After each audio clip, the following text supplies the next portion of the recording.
Hey, what's up, guys? My name's David Glenn for theproaudiofiles.com and davidglennrecording.com. In today's video, I want to show you how to manage your low end. Now, I'm not going to talk about getting an incredible kick sound with tons of sub or bass or whatever. I am going to, however, talk about getting a sub-heavy kick, a sub-heavy bass, some pads with some sub. I got a sonic boom with some sub and a choir pad sound that sounds really cool with some sub, all to get to work together well in the same song, in the same mix. And we're going to do that by arranging our low end. But first, I want to give a plug.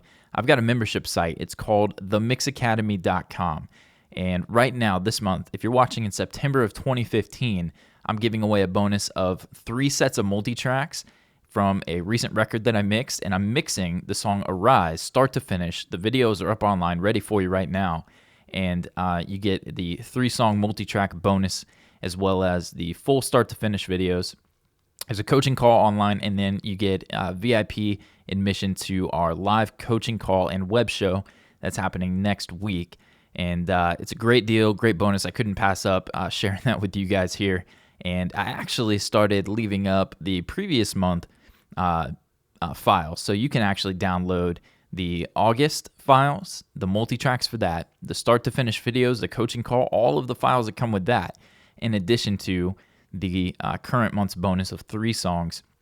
All of them can be mixed for your resume, and then even more than that, I give a free bonus course if you sign up. It's just $27 a month, and you can cancel anytime. So effectively, you could go on, sign up today, join, get last month's, this month's, all of the bonuses, email me, get a bonus course, and then cancel and have all of that for just $27. It's maddening, but I wish you would take advantage of it because it's insane. And I wish I would have had something like that whenever I was first learning. So anyways, that aside, let's dive into the tutorial today. So like I said, I have a kick. I like a lot of sub in my kick. I like a lot of sub in my bass. I've got this sonic boom here that has a lot of sub. And then I have these 2 sounds down here that we're going to talk about. And it's a pad. I'm going to show you first the pad choir sound. Let's check that out in solo. Cool. And then we have a pad here. You can feel the warm sub in the sides. Done some mid-side EQ. And then if I come up here and show off the sonic boom, and actually I was messing around before I went live with this, I'm going to back that off a little bit. Here's some of the sub from this guy. Okay, so there's some subs in there, and then we've got the kick. Tight subs, but they're there. And the bass guitar, I do multi-band treatment here. I'll show off. Let's come down here and show this section. King of kings and the Lord of lords, so arise, arise, we shout it louder for your glory. And because I gave a shout about the Mix Academy, let me show you a more interesting part of the song.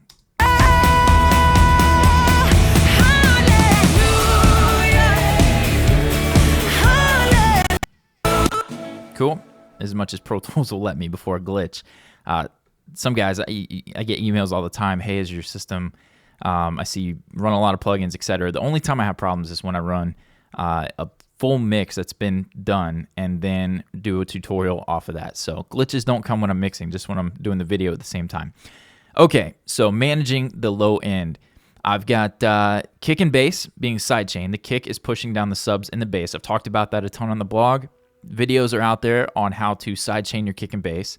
And I like the subs to dominate in the kick to push them down in the bass. You can see that really, really quickly. I send the kick into the bass. Pro MB from FabFilter, can't beat it. And push the subs down a little bit there. Waves Factory Track Spacer works really well for that as well. What I did with the Waves Factory Track Spacer is I used that and committed the processing for the sonic boom. When the sonic boom comes in, the initial transient, the impact of the subs, pushes down the kick. It pushes down the bass a little bit, and it dominates for that instant that it hits, and then it sustains, and it sounds nice and full. So those are things I've talked about before. But what I want to feature in this video is the work that I did here to the pad and the pad choir. First up, you'll notice that there's an automation lane here, and that's for band 2 of my Pro Q2. This may look like a spaghetti mess, it may look crazy, but there is a method to this madness. Let's take a quick look. Once again, here's that sound.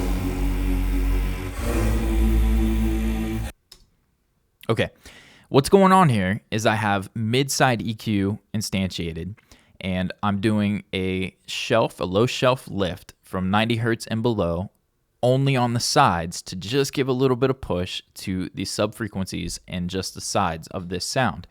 Then what I have is 2 low-cut high-pass filters, one on the sides and one down the middle.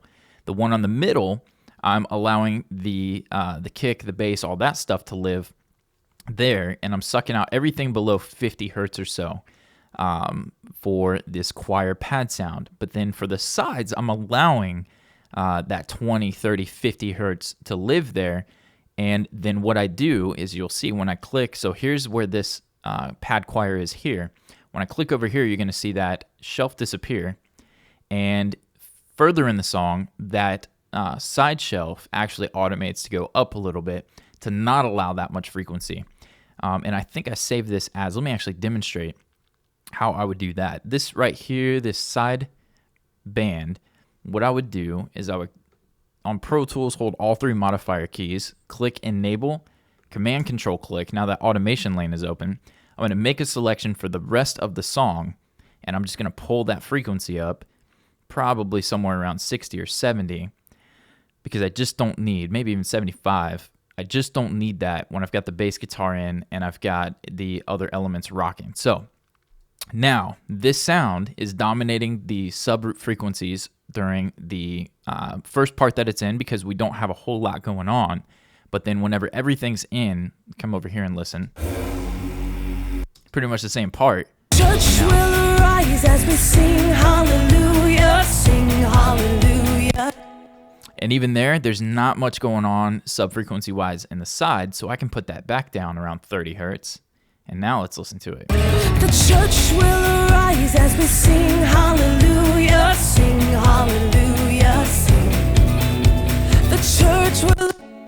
Pretty killer. So now we've got this full side thing going on. But then at the chorus, where things get a little bit hotter and they get a little bit more energetic, it's going to back off and it's going to remove the subs so that the low end is featured down the middle in mono with the kick and the bass. That's that sound.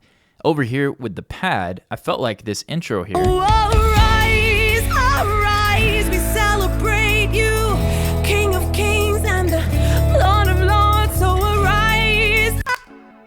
The bass is there, and the bass is filling up the sub-frequencies down the middle, but I still felt like the pad choir had us all like heavy and weighty on the sides during that intro. For this pad to come in and not have subs, I felt was a little bit weak. So I came over here with the Pro Q2, mid-side mode again. I've got a stereo, low-cut, high-pass filter here at like 23, 25 hertz just to keep any of that extra stuff down there from getting in. But I've instantiated a side low shelf, about 80 hertz and below, and I'm boosting, like 6 dB of it to give this pad sound a little bit of weight on the sides. So that's not down the middle. It's not going to interfere with the bass, but it's going to boost the stuff on the sides, and it sounds really good. And then I've also got this hoser. Let me take a look at when I've got that coming. Yeah, so that one is bypassed here, but it's in. Nope, I have that backwards. It's in right here. Yep, there we go. So listen to that in solo. Here's with the low end. Okay, and then coming out of that section, here's going from having subs on the sides to them being gone.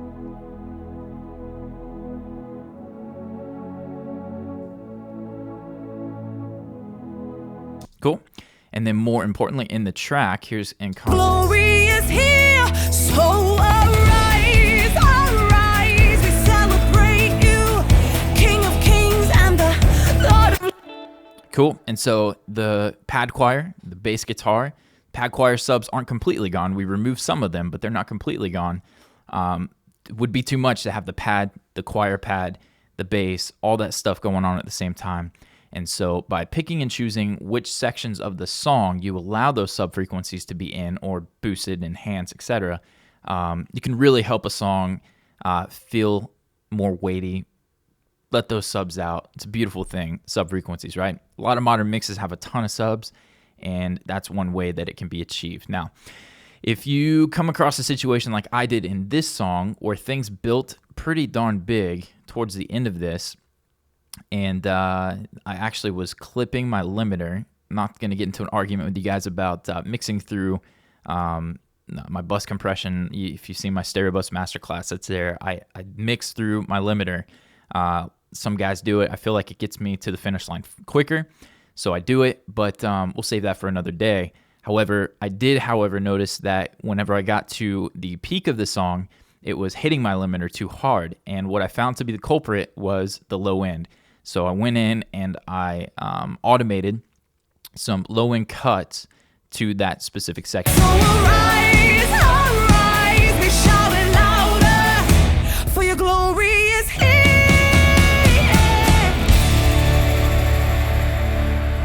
Okay, and it was happening during this build because what I failed to mention was I actually have toms that I like some subs in my toms. Sometimes I'll cut 70 hertz and below. It just depends. But what I like to do is automate it so that the toms can have a low end sustain whenever there's room for it, and when there's not, I'll bring that back. And actually, I don't know if I've done that yet. I started to do that, but here's the 65 hertz and below. What I might do is come in here and automate. Let's go enable this, Command Control click, pull open that lane. I'll leave this up here so you guys can see it. For this particular fill, I love that the toms have that energy, but we have a lot of sub stuff going on right here. So what I may do is pull that up to anywhere from like 85 to 100 to help it out a little bit more. But something like this, For your glory is here. we've got that sonic boom. So the sonic boom can dominate the low end on that particular hit. I'm not worried about the tom having a bunch of low end there. But for the build there, it was causing the limiter to distort in a horrible way. So let me back that up and let's hit play. For your glory is here.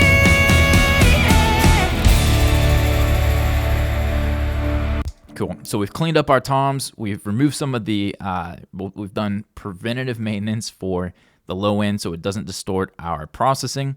And we've arranged the low end so that things are working together. If you have any questions, if I went too fast or botched any of these explanations, feel free to email me, david@davidglennrecording.com. I definitely answer emails faster in the Mix Academy. There's a forum, and I get those first, but feel free, email me, and I will try my best to explain it better. So I hope you dig this. Managing your low end. David Glenn Recording, the Pro Audio Files, the mixacademy.com. Links are in the description below. And we'll catch you soon in another tutorial.